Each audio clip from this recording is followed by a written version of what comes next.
Do you ever feel like you're doing all of the right things, but still not achieving your goals? Like you're ticking the boxes, showing up for your responsibilities, but underneath it all, something feels misaligned.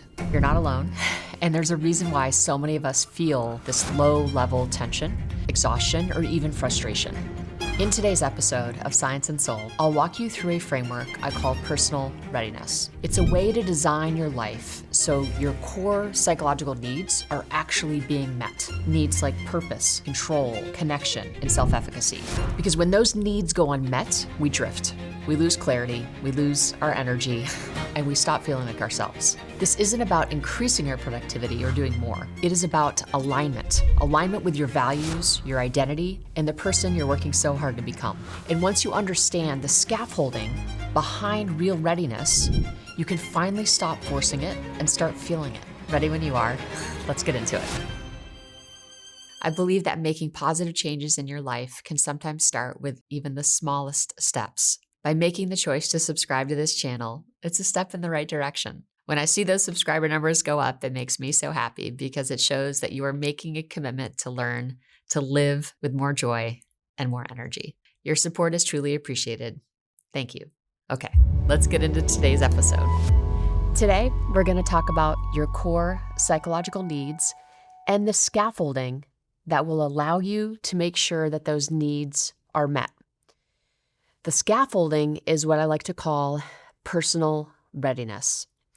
You can think about your core psychological needs kind of as the foundation and personal readiness as the tactics that allow you to ensure that those needs are integrated into your life.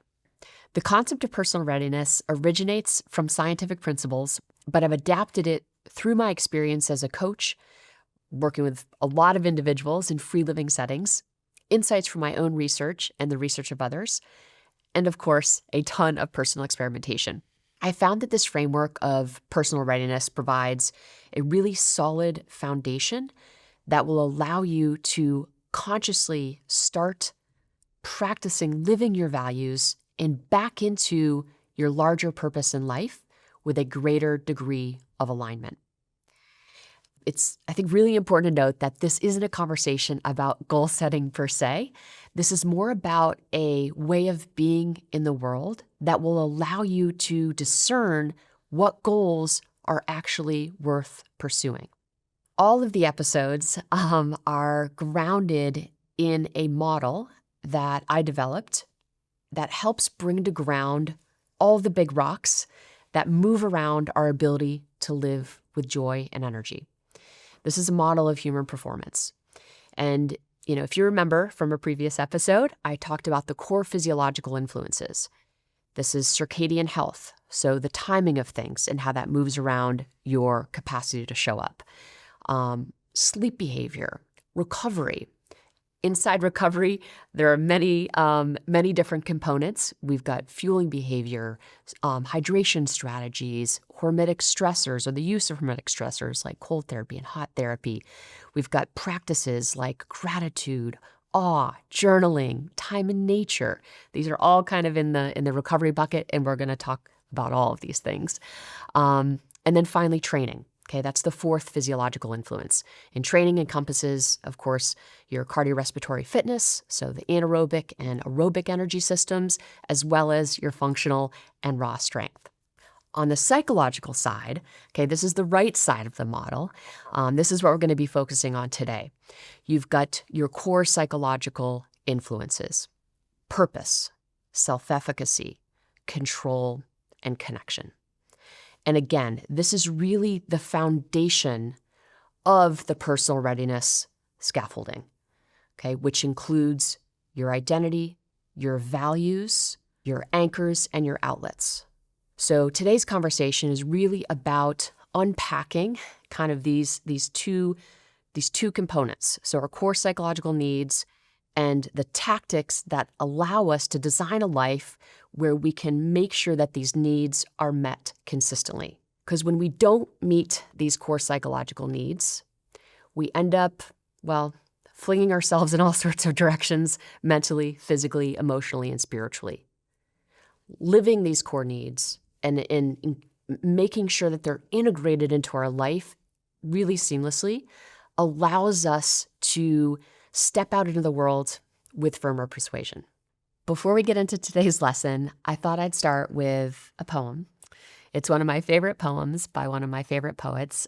His name is David Whyte, and he has extensively explored themes of purpose and meaning in his works. And I don't think that there's a better way to prime this conversation than sharing this poem. And it's called Start Close In. Start close in. Don't take a second step or a third. Start with the first thing, close in, the step you don't want to take. Start with the ground you know, the pale ground beneath your feet, your own way to begin the conversation. Start with your own question. Give up on other people's questions. Don't let them smother something simple. To hear another's voice, follow your own voice.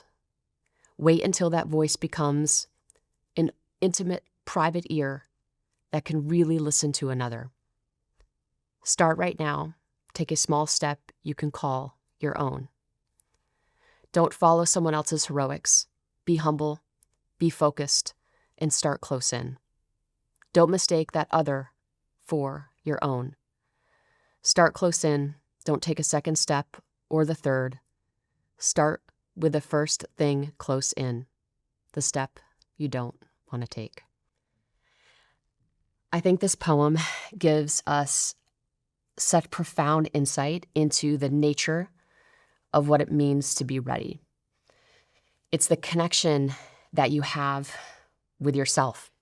That is the most important connection that you can have, and it needs to be nurtured. And that's really what we want to try to center on today, is how to get back to that connection or ensure that that connection is solid so you can have the agency over your life to make decisions that are truly rewarding to you. Okay, so before we get into the scaffolding of identity, values, anchors, and outlets, we're going to talk about these core psychological needs. So first is purpose. This is really your raison d'être, your reason for being. And I love how the Japanese think about this term, purpose. For the Japanese, it's really a cultural practice. It is a way of being in the world. And they call purpose, this kind of concept of purpose, they call it ikigai, which means quite literally life and worth. Iki means life, and gai means worth. And this kind of practice or this way of being in the world has been studied extensively, and it is associated with increased longevity and enhanced health. So at a foundational level, purpose really, really matters. And it's about how we build meaning into our life. So getting clear on the first two components of the scaffolding, which we're going to go into in depth, identity and values, is what makes you feel real. And in order to feel real, we need to bring that inner expression to the world. And this is really at the heart of purpose. It's making that inner voice feel audible, so you can hear it. And when you hear it, then you have the foundation to be able to express it. And so purpose is really tied very closely to identity and values. The second component is self-efficacy. And this is really about having the skills and resources to do what's asked of us. And you can imagine, just like if your life is devoid of purpose, if you don't feel like you have the skills and resources to do what's asked of you, you can feel a little helpless. And in a future episode, we'll talk about trauma. And feeling helpless is really a form of trauma. And so we want to make sure that we, number one, have the skills to live our values and to bring meaning into our life. And this might mean asking for help, knowing where to ask for help. And it's not just about, skills related to maybe a sport you're playing or your profession. It's skills in relationship. It's skills in parenting, right? And I think when we recognize that this concept of self-efficacy is such a core need that we have as humans, we can start to find it in our lives, and we can start to see where we're really thriving and where we might be deficient. And, where we're deficient, we can start to shore things up. And when we have self-efficacy, we are essentially creating conditions for inner completeness and a sense of stability. When you are focused on building your self-efficacy through learning and personal development, you are much less inclined to look around for evidence in proof of who you are. And as a result, the opinion of others starts to lose its foothold. And so does the anxiety that comes with seeking approval.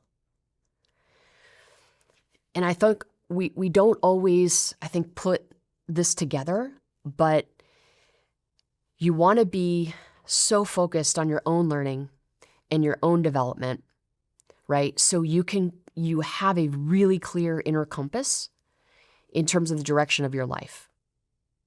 And that's why self-efficacy is such a core psychological need that we need to make sure is built into our life. And self-efficacy is closely tied to anchors, the third component of the scaffolding that I'm going to be stepping you through. And anchors are the habits and the behaviors and the routines, right? And this is how, when those are solid, right, and make sense to you, that allows you to build your self-efficacy. It allows you to build the skills and the resources you need to operate effectively across all of the roles in your life. The third component is control. This is really about having a sense of agency over your behaviors, your goals, your schedule. You want to take control over the things that you can directly influence. There are so many things in our life that we can't control. And, this is an area that I consistently struggle with, right? Like I'm always trying to control things that I can't control until I bring myself back to awareness and I recognize that, all right, this is something I literally have absolutely no control over and I need to let it go. And we need to recognize that control is central, but it's not about controlling others. It's not about controlling situations. It's not about manipulating people. It's not about deceiving people, right? That is not the kind of control I'm talking about. I'm talking about control over our own habits, the choices that we make day to day, how we show up in the world, mentally, physically, emotionally, spiritually. These are things that I can directly influence. And those are the things that I need to try to take control of. And the things that you can't, you need to have a mechanism in place where you can let go of it. And this is where practices like mindfulness and meditation, where you become more aware of the patterns and thoughts that are serving you and the patterns and thoughts that are not serving you. A lot of the patterns and ways of thinking that are not serving us are usually related to things that we cannot control. So when we bring our attention to that and we recognize that, we then have a platform to put it aside and to let it go. It doesn't mean that those thoughts are not important. Sometimes they can be a comment on what matters. But if we are focused on the things that we can't control, we end up becoming more anxious and more stressed and in ways that are not productive. So focusing on things that we can influence directly is going to improve our self-image and make us feel more stable internally. The final psychological need is connection. And, we're going to be quite focused on the intrapersonal or the within aspect of these psychological needs. different episode, we'll talk about the interpersonal, so kind of how we're interacting with people. So we're really focused on the individual in this discussion today. So, but having an understanding of the role of connection and making sure that that's built into our life in a way that is in harmony with our values and our identity, and is being, nurtured through our anchors, our habits, and our behaviors is really important. Okay, so your connections are really, or the connection is really about the people and the places and the things that you're interacting with. Okay, the things that you're connected to. And I think at the highest level, it's important to understand that these connections that you form in your life are either going to support and nurture your values and your identity, or they are not. And for me, this is very simple. Life is just too damn short to surround yourself with people who are going to get in the way of your ability to grow and evolve. You deserve people in your life who give you the space to explore how you want to show up in the world. When you get really clear on your values and your identity and you establish those anchor behaviors, you will naturally attract the right people, things, and places into your life. And everything else is going to move into the background. And this is what I like to call polarization. The clearer you get, okay, the more polarized your life becomes, the clearer it becomes. And what you have just created for yourself are the conditions for peace and for joy. Throughout the episode, I'll be referencing various exercises that you can engage in that will help solidify a lot of the concepts that I'm talking about. Those will be in the episode description. So now we're going to talk about the scaffolding. So we just talked about the foundation: purpose, self-efficacy, control, and connection. All right. So these are, again, your core psychological needs.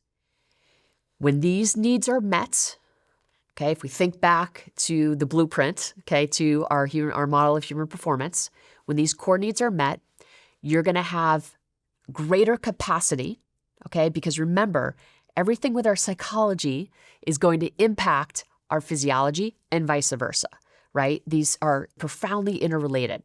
Okay, so we can't just think about our physiology and ignore our psychology, and we can't just, think about our psychology and ignore our physiology. It all matters. Okay, but just as a reminder, when we're managing these core psychological influences, okay, we're building these needs into our life, we're going to be able to show up with greater capacity.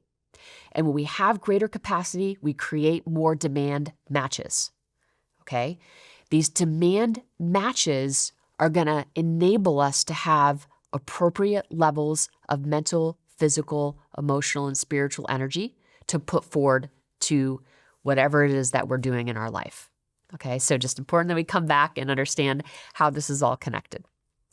Okay, so let's talk about the scaffolding, identity. And this is really how we build purpose into our life. We get really clear with who we want to be in the world. It's super important that your identity can and will shift, and it should, okay? As you kind of move through, as an individual moves from, childhood into adolescence, into young adulthood, identity is constantly shifting, right? And it's really about, you think about identity as the person you aspire to be in the world. And I think it's important to think about this because it, I think, directly influences how we move in the world. If I want to be a person who exudes health and well-being, then I need to think about my life in a way that allows me to show up in the world like that, right? So that fundamentally changes how I behave and the choices that I make. So there's this really strong connection between your identity and your values and your anchors, right? They're all interrelated, right? But we need to start with, okay, who do I aspire to be in the world? And you ask yourself that question. And you need some space and some time to consider what that might mean for you. Because a lot of times it means changing who you are right now. And I suppose I don't need to be the one to give you permission, but I guess I'm giving you permission to be okay with that change. And I think this is one of the wonderful things about the human experience is being able to evolve and change over the course of our lives as our values change, right? The things that are really important to us are going to shift. When you go from, being single to in a relationship, and then maybe you become a parent, these fundamentally shift, your perspective on life and the things that you want to focus on and how you want to be in the world. So taking the time to think about your identity is really, really important. I'm going to leave you with just one exercise that you can stew on. And it's very, very simple. Just on a piece of paper, write, I'm a person who is, and just fill in the blank. And then you can think about, you generally have multiple identities, right? So my identity as a parent is a little bit different than my identity as a professional, and is a little different than my identity as a sister and as a daughter. So think about your self in these particular roles and how you want to show up. And there's going to be a lot of overlap, of course, but that's a great way to start to get you to think about your identity and really who you aspire to be. Okay, the next component of our scaffolding is values.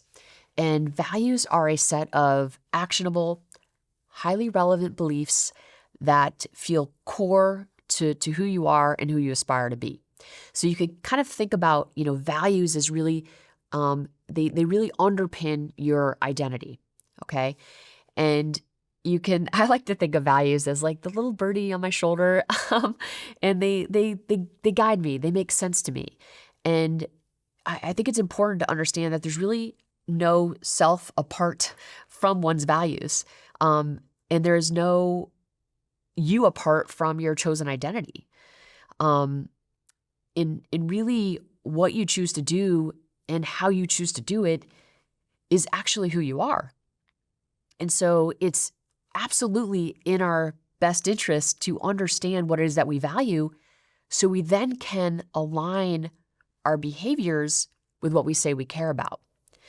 And I think the cost of misalignment and what I referred to in a previous episode as demand mismatch, the cost of this mismatch is massive. This will manifest in your physiology. So it impacts your capacity, right? Your ability to, move in the world in a way that feels good. Whenever your values, your core beliefs, what you in your heart, how you want to move around in the world is in conflict with your behaviors, you will get a lot of internal dissonance. And that is not a bad thing. That's kind of a call to action, that it's time for you to reevaluate how you're living versus what you really care about. And I think, for me, if I'm living in a way that's in disagreement with the things that I care about, I feel very, very strong dissonance, almost a revolt. And I actually see this in my objective data. I track things like heart rate variability, and resting heart rate and my sleep patterns. And there's no question when I can't live my values, okay, or I'm making choices that contradict the things that I say I care about, everything kind of falls apart for me.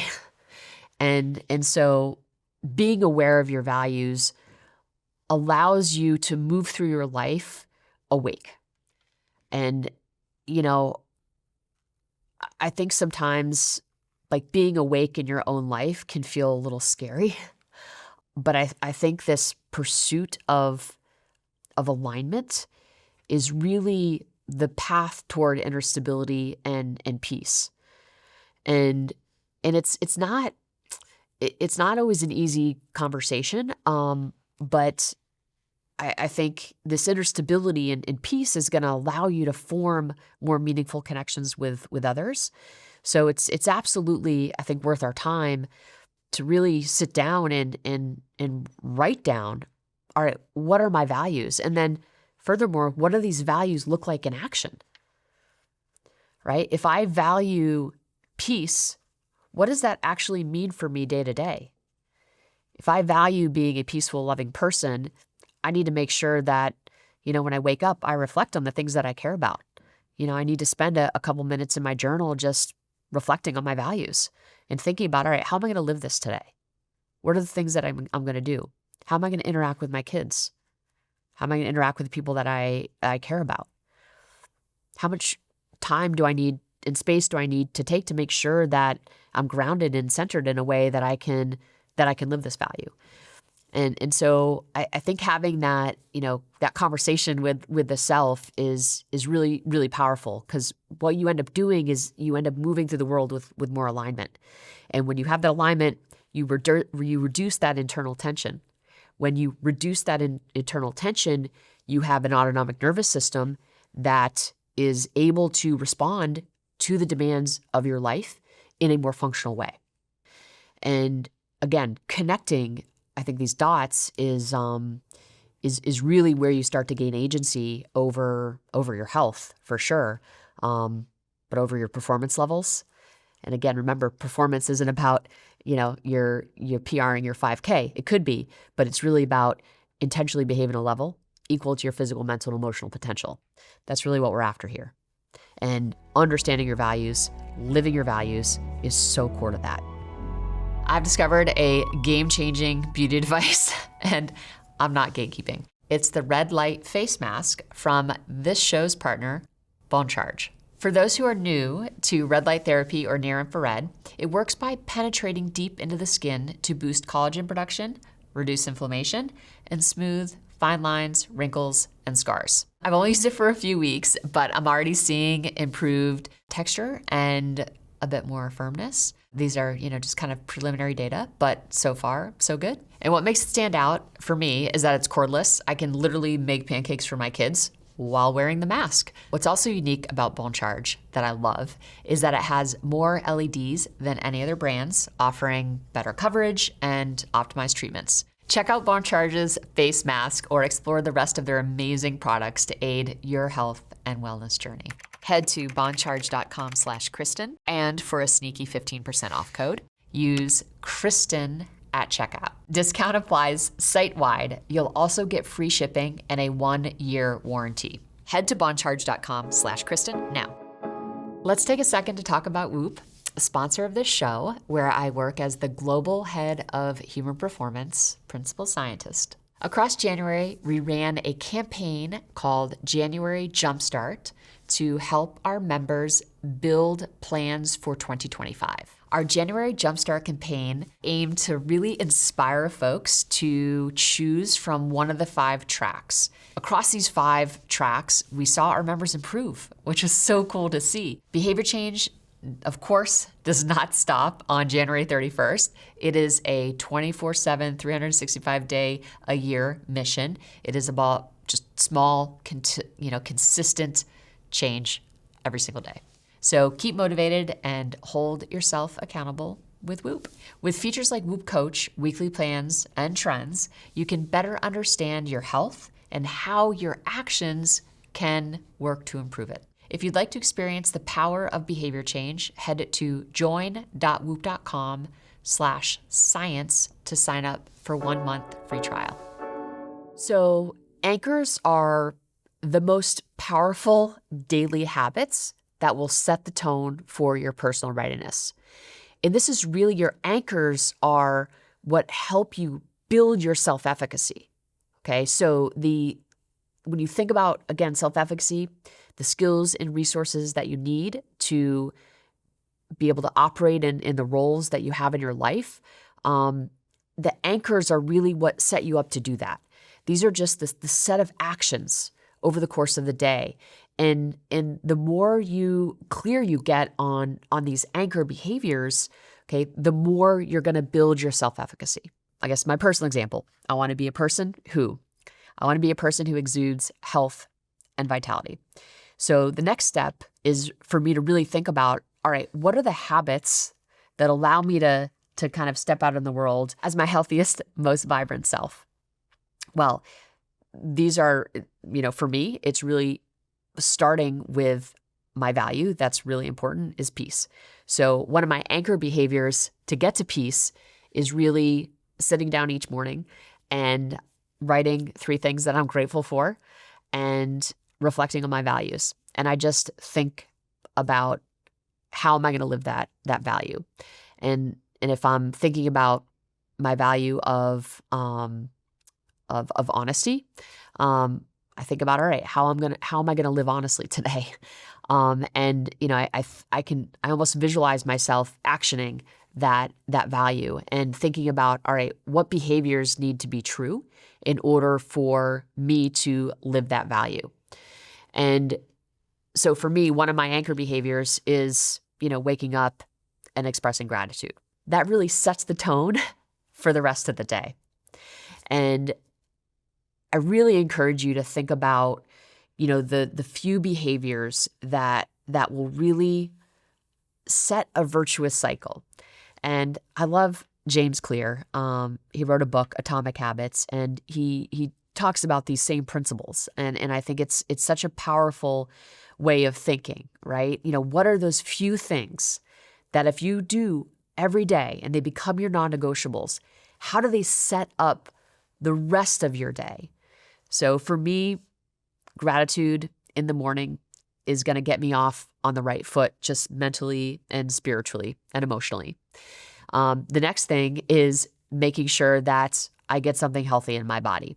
And I always try to, and this sounds very tactical, but I try to get 30 grams of protein.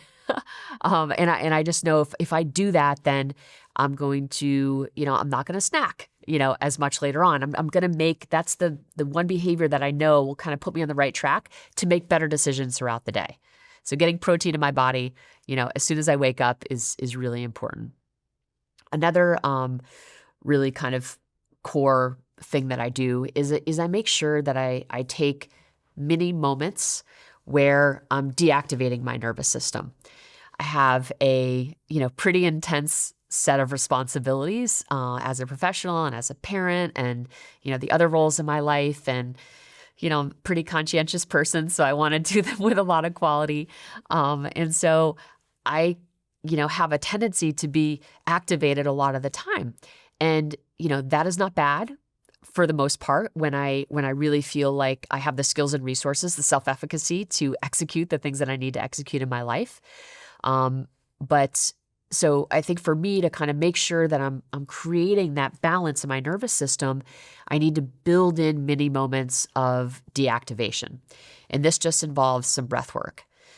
So prior to my meals, I always try to take, even it's just 15 to 30 seconds where I'm just mindful. I'm mindful of my thoughts. I'm mindful of my breath. And I really try to just bring myself down. And I really try to do that before every meal.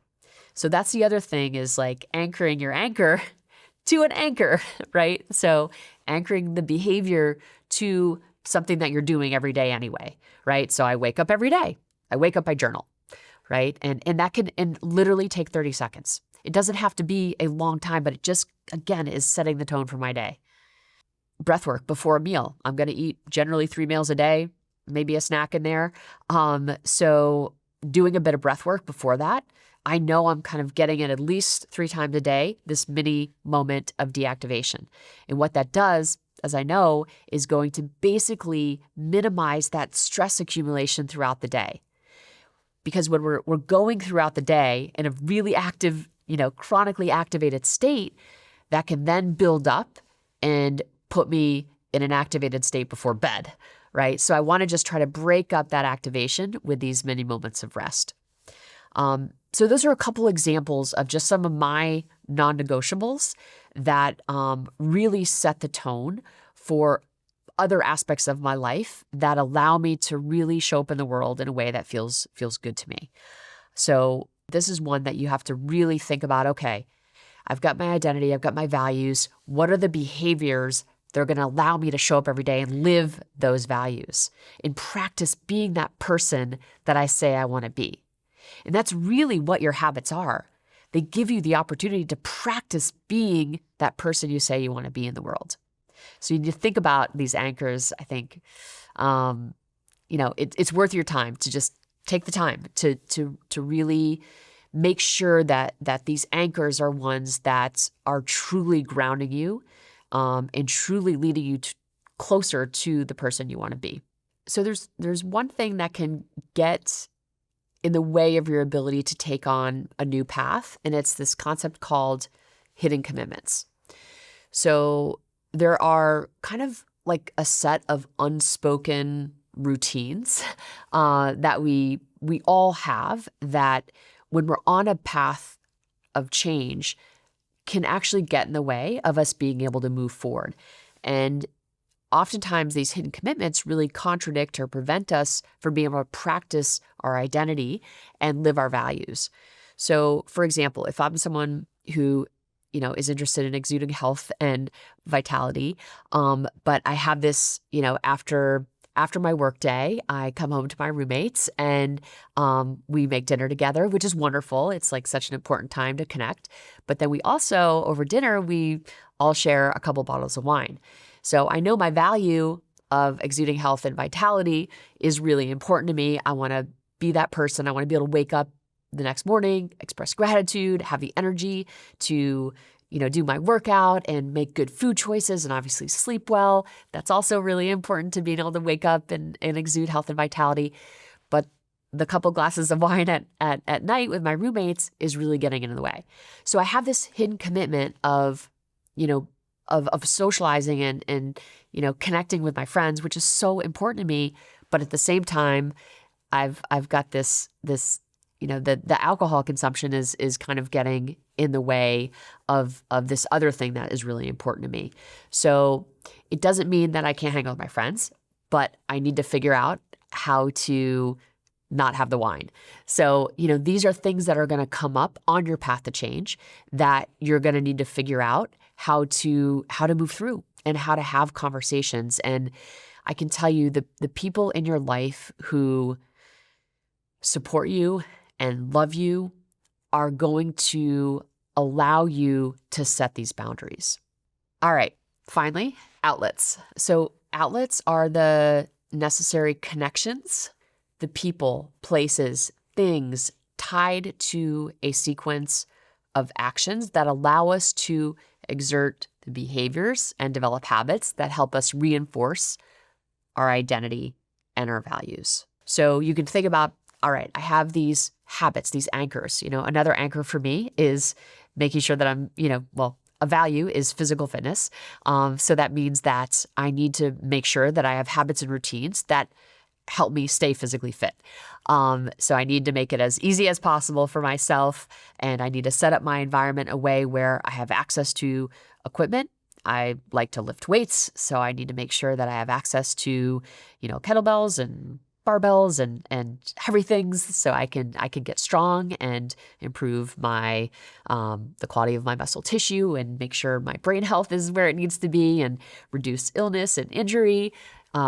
Resistance training is really important for that. So it's physical fitness is so important to me. So making sure that I have, the things that I need to execute that is very important. Let's say spirituality is very important to me. Having a place where I could practice my religion or be able to engage in a spiritual practice is important. A lot of folks don't need a place. It could just be sitting in nature.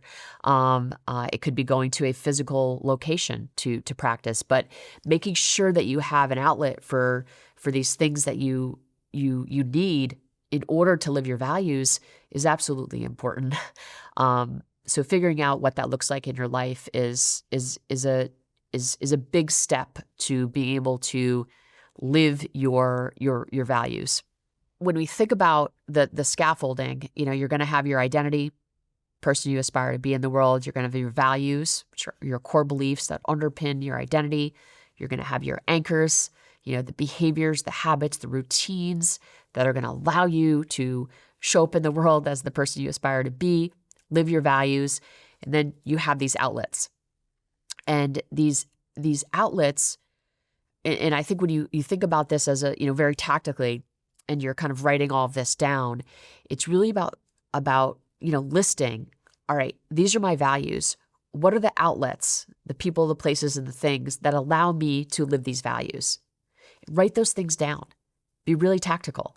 Okay. And you can start to see, wow, okay, I need this connection in my life in order to live this value in a way that feels good to me. It might mean joining a gym. It might mean seeking a specific type of mentor. It might mean, learning a new skill. It could be a whole host of things, right? It also might be, part of this exercise is also thinking about, all right, what is actually currently detracting, right? If let's say you're trying to drink less, and you every day on your way home, you drive by this particular bar where you stop in and grab a drink. Maybe it means changing your route a little bit. So you're not going by that place where you ended up engaging in that thing that was really detracting from who you want to be in the world. So as you sit down and you kind of go through this exercise and this process, it's equally as important to think about the stuff that's taking you further away from the person you want to be in the world, and then coming up with a plan to move the stuff that's detracting out of your life. And not easy, right? These are not necessarily frictionless processes, but when it comes to being your most authentic self, oftentimes it means making tough moves and having tough conversations. But you have to remember that the only responsibility you have to yourself is to really live your values.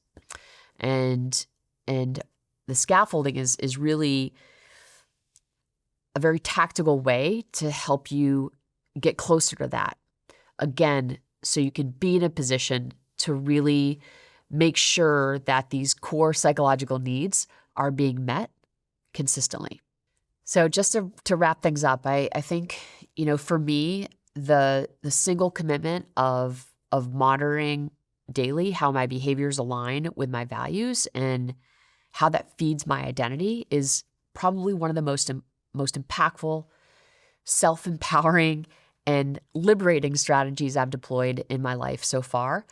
And I really hope that you find this scaffolding as a helpful way to think about your own life and designing a life that is of meaning and purpose that feels truly rewarding. Thanks for listening. As a scientist, I'm deeply committed to working with companies that rigorously test their products, which is why you're hearing me talk about my new show sponsor, Huel. Their range is formulated by registered nutritionists, third-party tested, and I can assure you, it all tastes really good. I've been so impressed. I recently decided to join their science advisory board. On especially busy days, usually when I'm traveling, it can be super hard to hit my macronutrient targets. Huel truly helps me stay on track. It's packed with 27 vitamins and minerals, and I'm just so grateful to join a brand that is trusted by people like you and backed by scientists like me. If you'd like to try the world's .1 complete nutrition brand, you can find it at GNC stores nationwide or at huel.com/Kristen. That's HUEL.com/Kristen.